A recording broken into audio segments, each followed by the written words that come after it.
What is up, guys? Welcome to another episode of Maximilian Must Know. Big shout out to my new subscribers. I'm hopefully working on doing a giveaway in the future and setting up a coupon code with a shaving site online so you can get a Maximilian discount.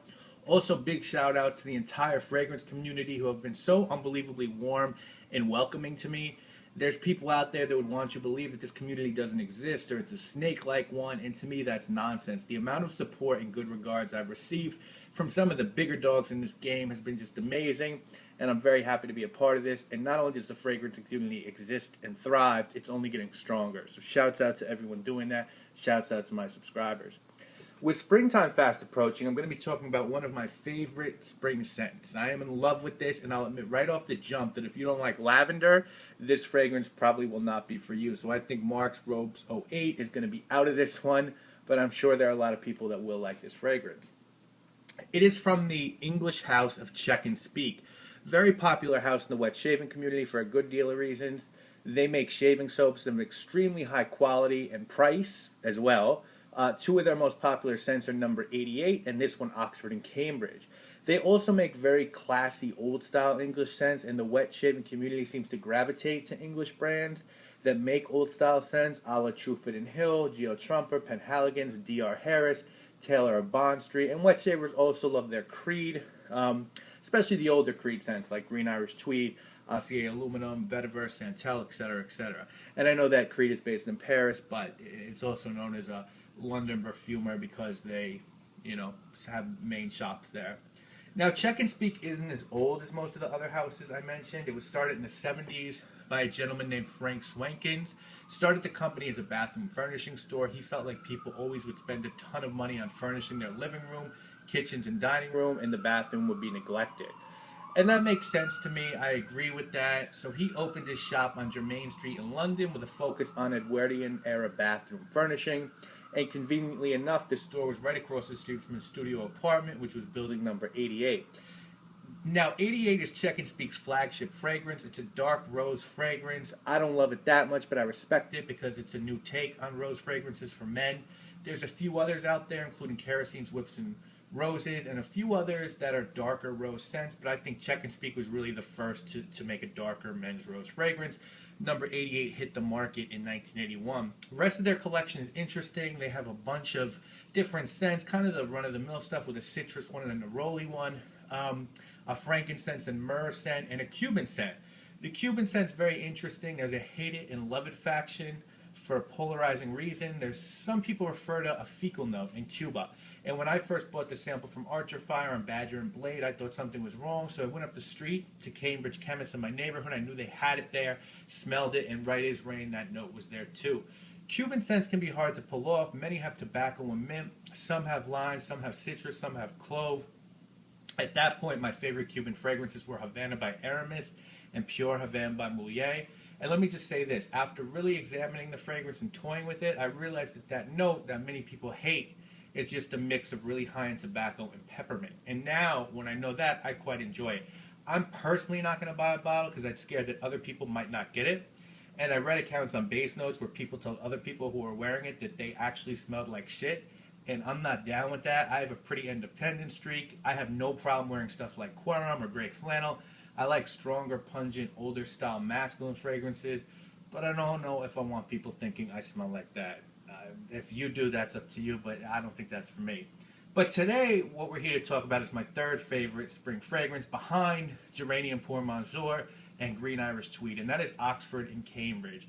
And this guy is a lavender bomb. It smells a lot like Tom Ford's Lavender Palm, but that costs $200 for 50 milliliters, and you can grab this guy for $130 for 100. It's a much better deal.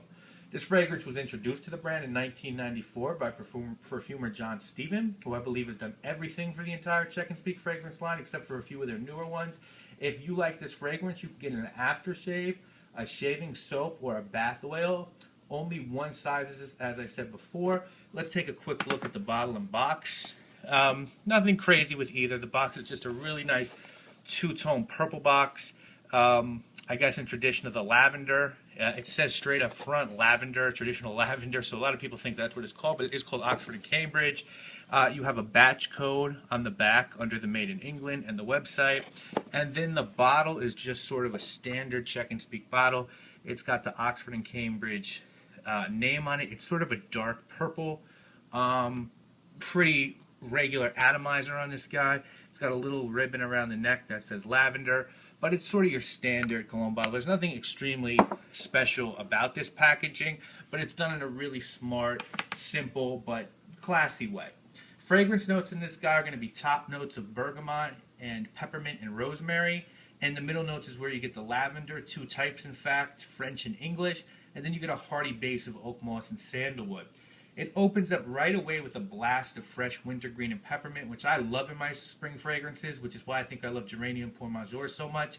Then it settled into its gorgeous lavender period after about a half hour or so, and then at the end you've got the oak moss and sandalwood, which turns it into an almost creamy, dense, textured scent.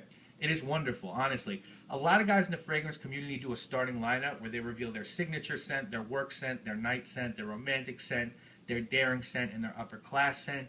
I'm going to do that video at the end of the summer or spring, but I'd be quite shocked if this were not my upper class or work scent. The only reason why it might not be is because I like it much better in the day than in the night.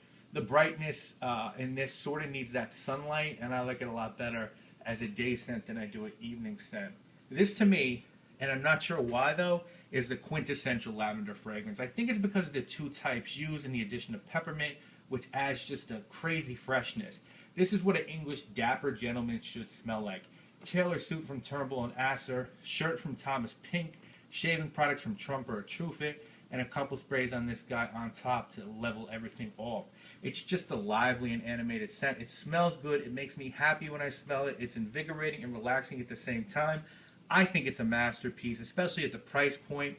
Is Green Irish Tweed a better, fresher scent? Yes, absolutely, as is Geranium Pour Major.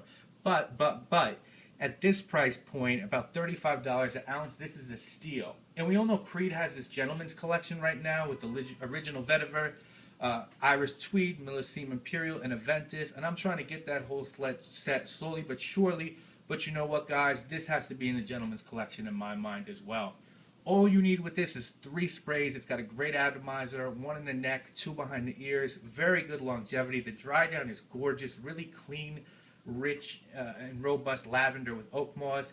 This also projects really well, so I recommend to be careful with it. As gentlemanly as it is, it's powerful, so keep that under control. Who could I see wearing this scent? Match Point is one of my favorite movies of all time. And in that movie, Chris's father-in-law, the very wealthy Alec Hewitt, who tells Chris he'll never have to worry about money, is exactly who I could see wearing this. This exudes class, wealth, and sophistication. I can't see a high school or college kid wearing this. No way, no how, unless they're very mature. To me, this is the 30 or 40-year-old and up scent. Can't see a woman wearing this either. This is for a sophisticated guy who reads The Economist, wears crisp white shirts. I would not wear this scent with a t-shirt and jeans, which is how I usually dress. Usually I wear a Supreme or Crooks & Castles or premium label t-shirt or sweatshirt, crisp dark denim, and either some suede driving loafers, Nike SBs, or Prada America's Cup shoes. So I like this for dressier occasions at work. Usually at work for me it's khakis, loafers and a polo or Oxford, and when I have meetings with fundraisers or have to give presentations, a shirt and tie and jacket or whatever. So that's what this is for me. I love it in those situations. It's just awesome for stuff like that. It's a 9 out of 10 for me.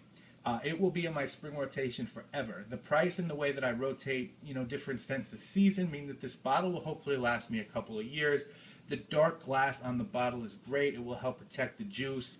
And I highly recommend it. If you like lavender, go get yourself this. I rarely say that about a fragrance, but with this one, Geranium Pour Major and Green Irish Tweed, I can definitely say get all those. And I'm going to be doing a review on Green Irish Tweed in a couple of weeks or so, so we'll definitely talk more about that then.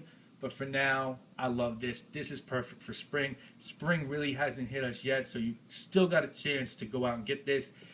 If you're in New York, you could get this at the wonderful Pasteur Pharmacy. I believe either location has it. You could get it at Cambridge Chemists on the Upper East Side, and you can also probably get it at Min New York in Soho. So any one of those places. If not, you can easily get it off Czech and Speake's website, which I'll put in the description.